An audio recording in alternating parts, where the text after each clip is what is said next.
अस्सलाम वालेकुम। ये हाल चाल है सज्जनों, बेलियों के मित्रों। उम्मीद करने सारे ठीक ही हो। अरबां का एक वाक्य है, उत्थे ना एक बंदे ने चोरी की।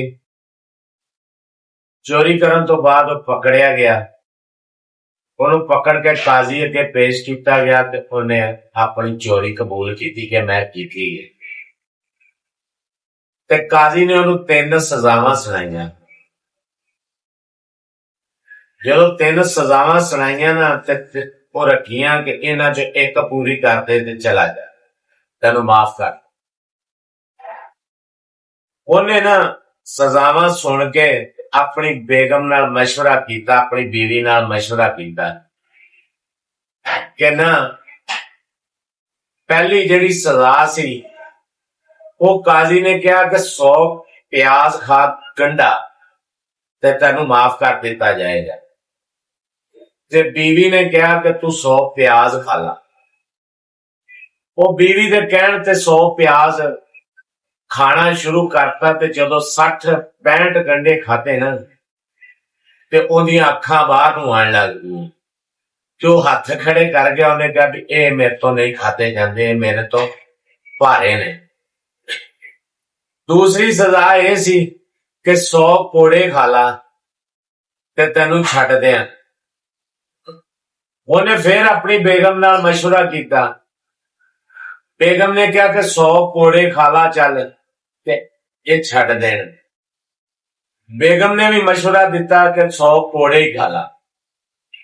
बेगम नाल मशवरा करता सी ते बेगम उनकी बीवी यही मशवरा दिंदी सी कि चलो 100 कोड़े खा। वो जो 100 कोड़े शुरू किए न ते 80 कोड़ियां ते जदों पहुंचे तो उन्दियां लत्तां वजन चकणियां छड्ड गईयां, लत्तां कंबण लग गईयां।